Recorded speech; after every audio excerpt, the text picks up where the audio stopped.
Olá pessoal, aqui quem fala é Ailton do Amaral com mais um vídeo para vocês. Qual é o assunto de hoje? Eu vou falar sobre a Sociedade de Thule.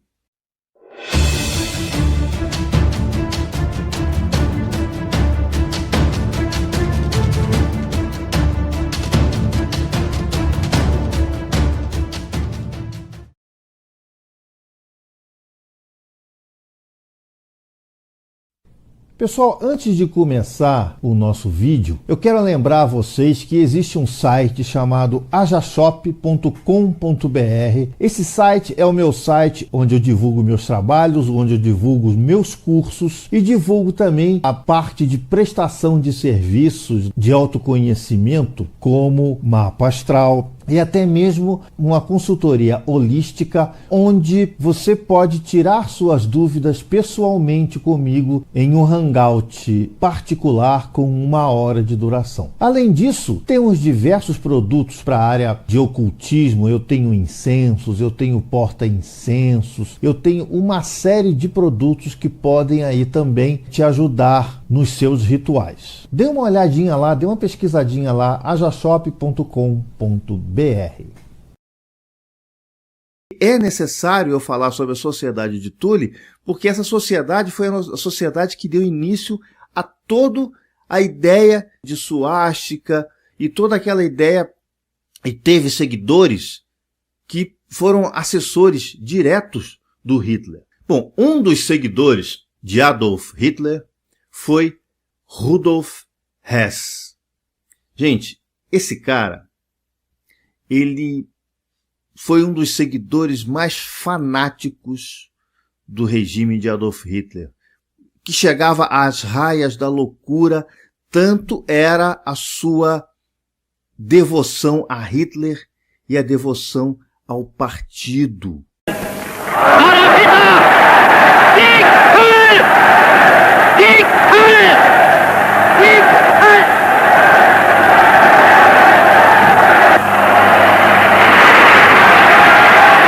Rudolf Hess fez parte da Sociedade de Thule.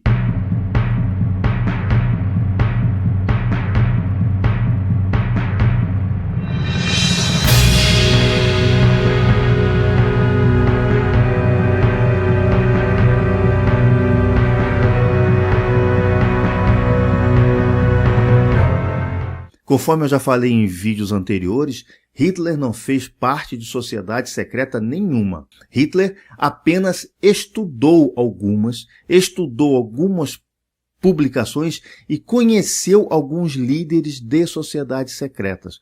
Mas Hitler nunca fez parte de sociedades secretas. Eu gostaria de deixar isso bem claro novamente. A Sociedade de Thule, ela foi fundada em 1912 e Hitler veio a ter conhecimento dessa sociedade, mas ele nunca fez parte, conforme eu falei com vocês. Mas ele conhecia o Rudolf Hess, que era membro dessa ordem, e Hitler, então, tomou conhecimento da existência da Sociedade de Thule. O que era a Sociedade de Thule? A Sociedade de Thule foi criada por um barão, por um nobre. Todos os membros dessa Sociedade de Thule pertenciam às classes mais altas, da Alemanha na época. A Sociedade de Thule foi criada pelo barão Rudolf von Sebottendorf. Ele viajou para a Turquia, ele entrou em contato com os drusos, que afirmavam receber seus ensinamentos espirituais do Senhor dos Mundos, o Senhor de Thule ou Shambhala. Olha, gente, essa religião dos drusos é uma religião super interessante, ela é muito legal, ela é uma derivação do islamismo. Eu conheci muitos drusos. Na realidade, a maioria das pessoas que eu fui amigo durante a minha estada em Israel eram drusos. E os drusos são considerados os melhores anfitriões do Oriente Médio. É um povo muito interessante. Eles têm um relacionamento muito bom com o Estado de Israel. Existem até soldados drusos que fazem parte do exército de Israel. Quer dizer, há um relacionamento muito próximo dos drusos com os israelenses. Então há uma certa, digamos assim, não entendimento hoje entre os palestinos drusos e os palestinos muçulmanos devido a essa proximidade que os drusos têm do governo de Israel. Esse é um trabalho que eu estou fazendo, que é sobre a Palestina. Eu vou fazer depois um vídeo para vocês e vou publicar o meu trabalho para que vocês tenham conhecimento de toda essa pesquisa que eu estou fazendo dos palestinos.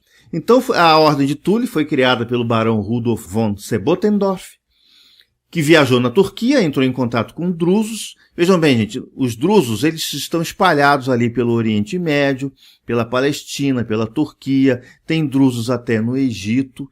Eu conheci aqui no Brasil muitos drusos, tinha uma loja aqui perto de onde eu moro, eles faziam comidas árabes sensacionais, pena que eles se mudaram, foram para outro lugar. Esse Rudolf von Sebottendorf, ele entrou em contato então com os drusos, conheceu, estudou a civilização drusa e retirou muita coisa do conhecimento da sociedade de Thule dos drusos. Vejam bem, gente, eu não estou fazendo nenhuma associação dos drusos com o nazismo, porque não tem nenhuma associação. Não venham, por favor, fazer confusão aqui. Ele retirou alguns ensinamentos e torceu pro lado dele, como tudo que ele fez, inclusive os ensinamentos de Helena Petrovna Blavatsky, ele torceu tudo pro lado dele. Por favor, não associem Helena Blavatsky, não associem os drusos ao nazismo, ok? Foram estudos que o Rudolf von Sebottendorf fez e torceu para o lado dele, por favor. E ele, então, estudou o governo oculto do mundo, que o reino dos hiperbóreos. Estudem HPB, tá? Estudem a doutrina secreta de HPB. Para von Sebottendorf, aí começa a confusão, né? A raça dos hiperbóreos, que ele dizia que era a raça ariana, possuía um poder oculto, né? Uma forma de energia que, durante esse tempo todo, todos os membros ocultistas do partido nazista começaram a tentar entender esse poder oculto, essa energia oculta que se chamava vril. Então, para eles, essa energia oculta seria uma forma de energia que iria, inclusive, tocar aeronaves, fazer com que aeronaves voassem, fazer com que máquinas funcionassem. Eles entenderam vril como sendo uma energia, como se fosse o petróleo ou a energia elétrica, e eles começaram a fazer pesquisas nesse sentido, mas do jeito deles, da forma deles. Falando um pouco de Hitler, voltando a Hitler, Hitler tinha astrologia em alta conta, Hitler tomava decisões baseadas em astrologia, ele conhecia a geomancia e tomava decisões baseadas em geomancia, fazia construções baseadas em geomancia, ele fez toda uma maquete de Berlim junto com o seu arquiteto para construir uma nova Berlim, tudo baseado em geomancia. O que é geomancia?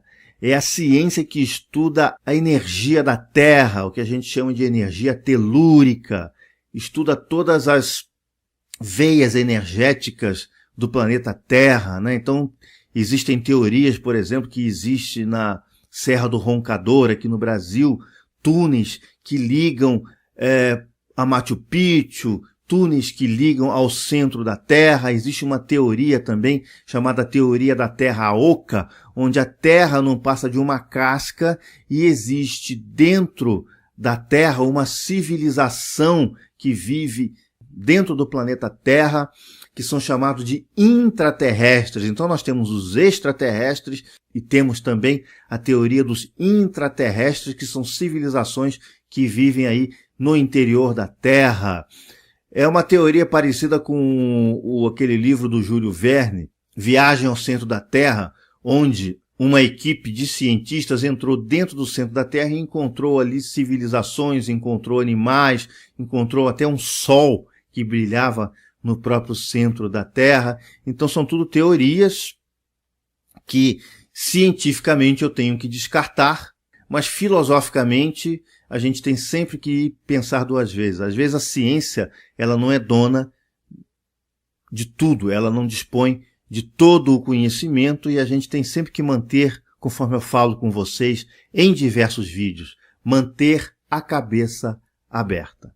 Todos os ataques que Hitler fazia, ele consultava linhas geomânticas, forças telúricas. Então todo o ataque que ele fazia baseado em seguir a energia do planeta Terra. Então, além da tática, da estratégia militar, ele seguia também algumas teorias da geomancia. Inclusive existem teorias que dizem que Hitler cometeu algumas falhas estratégicas, e Hitler cometeu falhas estratégicas sérias, porque ele estava baseando nas energias telúricas do planeta Terra.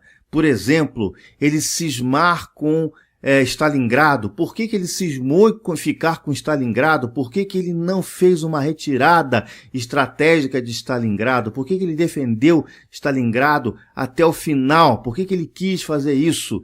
Existem alguns teóricos que dizem que ali existia uma fonte energética de energia telúrica que ele não queria abrir mão dessa energia. Então, muitas burradas estratégicas de Hitler, alguns estudiosos explicam isso como sendo uma tentativa de seguir as energias, as veias energéticas do planeta Terra para tomar essa energia em proveito próprio. Hitler consultava pêndulo, Hitler consultava tarô, Hitler consultava a Cabala, embora ele criticasse os judeus, ele utilizou Cabala. Existem algumas teorias que dizem que Hitler tinha um pacto com o demônio, em que ele oferecia em holocausto, a palavra holocausto, nesse caso, ela fica bem colocada, porque o que é holocausto? Holocausto é você oferecer alguma coisa em holocausto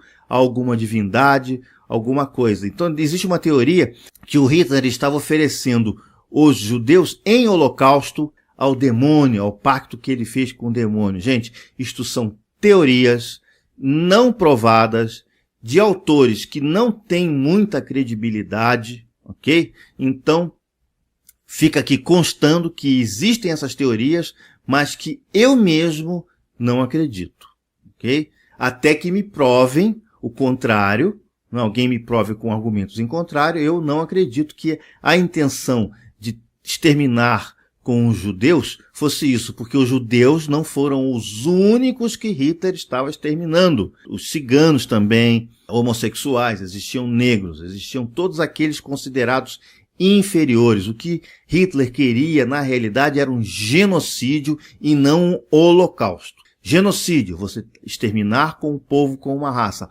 Holocausto, oferecer alguma coisa em holocausto a alguma divindade. Okay? Isso são teorias. Perfeito, gente? Qual era o sonho de Hitler? O sonho de Hitler era fazer com que o mundo inteiro, toda a energia do planeta Terra trabalhasse em favor a ele. Então, ele queria realmente dominar o mundo para se aproveitar da energia telúrica, ok? Para a energia do planeta Terra, dentre outras energias. Então, Hitler se suicidou em abril de 1945. A sua morte, ela é considerada assim uma morte polêmica. Se vocês quiserem conhecer sobre a morte de Hitler, vejam aquele filme A Queda. É um filme muito famoso, filme muito bem feito. Ele fala muito bem dos últimos dias de Hitler dentro daquele bunker em Berlim. Eu recomendo que vocês vejam esse filme. O artista, inclusive, que fez Hitler, nossa, eu nunca vi um artista trabalhar tão bem, e aquele era o Hitler. Ele fez realmente o Hitler, né? Muito bem feito. Então eu recomendo que vocês vejam esse filme A Queda, que é a versão oficial da morte de Hitler, que ele se suicidou. Por que é a versão oficial? É a versão baseada em depoimentos, inclusive aquele filme foi retirado como fonte da secretária, uma das secretárias pessoais de Hitler. Existem depoimentos de pessoas dizendo que Hitler realmente se suicidou e deixou instruções ao seu secretário particular, ao seu guarda-costas para queimá-lo depois. Existem depoimentos que dizem assim diversas coisas interessantes. Por exemplo, antes de Hitler e Eva Braun se casarem, Hitler pediu para que um assistente dele, um secretário dele, costurasse uma das meias de Hitler que estava furada. Esse assistente costurou as meias de Hitler e Hitler, antes de suicidar, casou-se. Ele tinha uma amante, né, chamada Eva Braun, casou-se com Eva Braun e, depois do casamento, ele foi para o quarto e se suicidou. O que ele fez? Ele deu uma cápsula de cianureto para Eva Braun, ele mesmo tomou uma cápsula de cianureto e deu um tiro na cabeça. Depois disso, o guarda particular dele abriu o quarto de Hitler, tirou Hitler e Eva Braun enrolados em cobertor, levaram lá para cima do bunker e colocaram fogo. Um desses guarda-costas de Hitler viu que nesse corpo enrolado que eles levaram lá para cima, estava usando a meia que ele tinha costurado.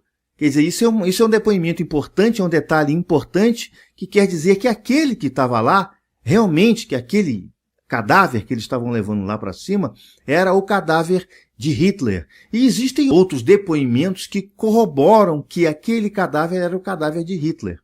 Mas como Berlim foi tomada pelos russos no final da guerra, e quem invadiu o bunker dos nazistas foram os russos, num regime totalitário, num regime de ditadura, o que eles fizeram? Esconderam todos os ossos de Hitler e mantiveram essa história sob suspeita. Nós sabemos que Stalin era um sujeito paranoico, ele tinha problemas. Então, na cabeça de Stalin, Hitler realmente estava vivo e aquilo era uma simulação. Mas, cientificamente, né, historiograficamente, realmente o que aconteceu ali foi a morte de Hitler e Eva Braun.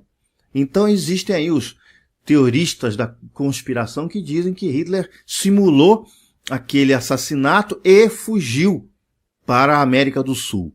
Tá, mas isso são outras teorias da conspiração. Vamos falar um pouquinho de vril. O que era vril? Era um tipo de energia que a raça dos hiperbóreos dominava. Não só os hiperbóreos, como os atlantes, né, segundo estudos deles. Os atlantes, como se sabe, tem muitos livros falando disso, detinham uma tecnologia muito avançada e, segundo esses teóricos do nazismo, uma das energias que os atlantes utilizavam era vril. Era um tipo de energia super desconhecida pelos homens. Então, na mente distorcida desses nazistas, o que eles fizeram? Procuraram extrair a energia vril. Mas como? Como que eles iam extrair a energia vril? Dentro dos conhecimentos dos yogis, vril e kundalini significam a mesma coisa, que é o fogo serpentino, né? A serpente de Kundalini, que é o terceiro logos. Eu não vou explicar aqui o que é Kundalini, senão vai levar um tempão. Estudem isso na bibliografia. Eu vou colocar aqui alguns livros que vocês podem se aprofundar melhor no Kundalini. E quem quiser, nos comentários também fazer complemento, explicar Kundalini nos comentários, tá aí uma boa dica para vocês, uma boa deixa para vocês aí nos comentários ajudarem aí esse estudo que eu estou fazendo. Então, os adoradores do vril veneram o sol levantando suas mãos em sua direção numa saudação semelhante à feita pelos nazistas. Olhem de onde eles tiraram a saudação deles, lá do Heil Hitler. E também, pelos antigos egípcios, ao culto de Ra, que é o deus sol. Lembra que eu falei no vídeo passado que a suástica era o símbolo do sol, não é isso? Então as coisas começam a tomar conteúdo, né? Se juntarem aqui. Então, os templos desse culto estão decorados com grande variedade de cruzes gamadas. Cruzes gamadas são suásticas, tá, gente? Mas em meio a tudo isto existia algo mais. Havia seitas tibetanas e sua magia. Hitler mandou muita gente para o Tibete, gente, para estudar as seitas tibetanas. Mas ele não estudou o lado direito. Ele foi lá estudar o lado esquerdo das seitas tibetanas. Por favor, no meu vídeo lá do bem e do mal, voltem lá no meu vídeo do bem e do mal, que vocês vão ver a explicação de direita a esquerda. Hitler, então, foi lá no Tibete, não para estudar os monges tibetanos. Ele até estudou os monges tibetanos, mas ele estudou a vertente da mão esquerda dos monges tibetanos.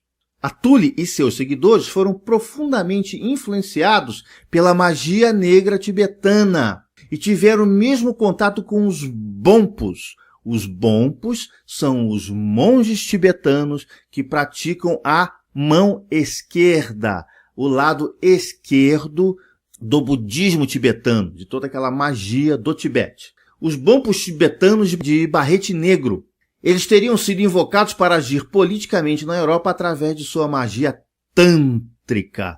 Gente, tântrica não é sexo. O sexo tântrico, ele é uma vertente do tantrismo, ok? É o uso do tantrismo para sexo. Mas a gente pode usar tantrismo em diversas outras coisas. E Hitler, o que ele fez? Ele trouxe esses barretes negros para a Alemanha para, então, utilizar-se das magias negras, né? Utilizar as forças telúricas, né? Para que o ajudasse a vencer a guerra e dominar o mundo. Então nós temos aí, começa então a aparecer a vertente material e a vertente energética, a vertente oculta da guerra. Que Hitler também trouxe para o seu seio gente para ajudá-lo a fazer então a luta do lado oculto da guerra, né? E os ingleses, o que eles fizeram? Fizeram a mesma coisa para se defender. Quem que eles chamaram para ajudá-los? Aleister Crowley, que eu vou chegar lá depois, tá? Primeiro vamos falar do lado de cá, depois a gente fala do lado de lá. Então, as SS, eu já falei no vídeo passado, do castelo de Wewelsburg. E esse castelo de Wewelsburg transformou-se num centro de culto para a religião Vril. Okay? Então, o modelo é o castelo de Monte Salvat, na lenda de Parsifal. Eles, inclusive, se valeram dos templários, se valeram da lenda do rei Arthur. Então, notem que eles eram realmente profundos estudiosos do ocultismo no mundo inteiro e procuraram, então, se valer de todas essas energias.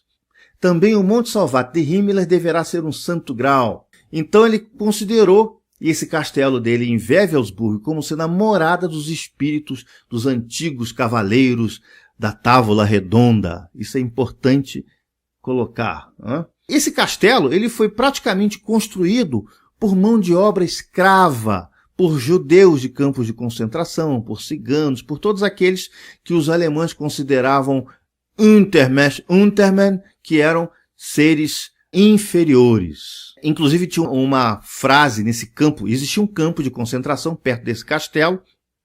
No livro que eu indiquei para vocês, As Relíquias Sagradas de Hitler, no vídeo passado, ele fala muito desse campo de prisioneiros. Ele narra muito bem esse campo de prisioneiros, que era um campo de prisioneiros, um campo de concentração perto do castelo de Wewelsburg, onde ficavam os trabalhadores escravos na construção desse castelo. E, inclusive, tinha uma placa nesse campo de concentração, dizia assim: devemos agradecer ao Führer por estarmos a trabalhar aqui. Se vocês hoje visitarem o campo de Auschwitz, que está lá para ser visitado, existe uma placa em cima da porta da porteira do campo, escrito assim: Arbeit macht frei. O trabalho liberta, o trabalho liberta, o trabalho deve libertar, o trabalho libertará. Né? Então, ele tinha essa hipocrisia como todo regime totalitário tem, né? Aquela velha hipocrisia de sempre. Essa então é a foto do castelo de Wewelsburg, né, que está lá até hoje. O interior do castelo de Wewelsburg tem muita coisa parecida com o interior de templos maçônicos. Era ali onde eram feitas as iniciações dos membros das Waffen-SS. Vejam o vídeo da Waffen-SS que eu já mostrei para vocês. Esses membros escolhidos, então, para serem iniciados. E existia, então, no chão desse templo, uma suástica mais elaborada, que é o símbolo do sol. Essa suástica é uma suástica mais mística, uma suástica energética, que é, então, o símbolo do sol. E os iniciados no castelo de Wewelsburg utilizavam essa insígnia que está aparecendo aí no vídeo para vocês. O nome é derivado de uma raça de criaturas especiais, o nome Vril, né, que, segundo Madame Blavatsky, vivia escondida no Himalaia, e conseguem controlar os veios telúricos do planeta. E o Himalaia tem muitas lendas, né? Tem um histórico muito interessante, e Hitler mandou muita gente lá para o Himalaia para fazer esses estudos. Então essa nomenclatura foi adotada por esotéricos germânicos. Um mapa do Vril, que corre da Europa, foi feito em 1938 pela Sociedade de Vril e a Sociedade de Thule, que atuavam diretamente para as SS de Himmler. Então notem que as SS de Himmler, além de uma força policial, ela tem muita coisa de ocultismo, conforme eu falei para vocês no vídeo anterior.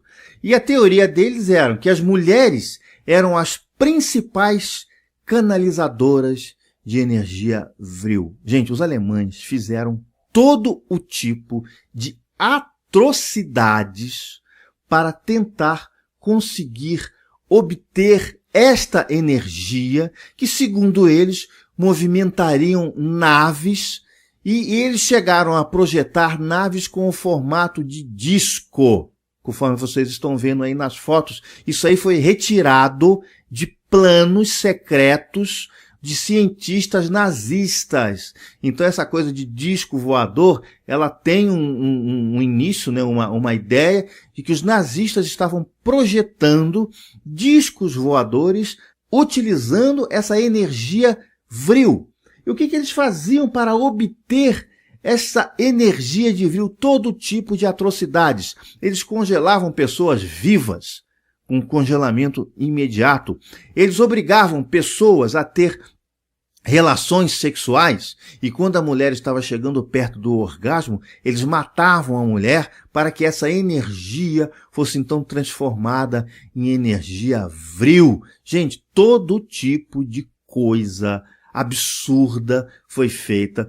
Todos esses prisioneiros dos campos de concentração serviram de cobaia para fazer todo tipo de atrocidade, principalmente as mulheres, para a obtenção desta energia Vril.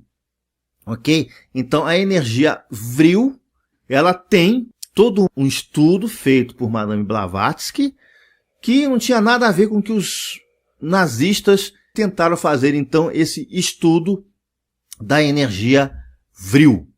Vida longa e próspera. Ailton Alt.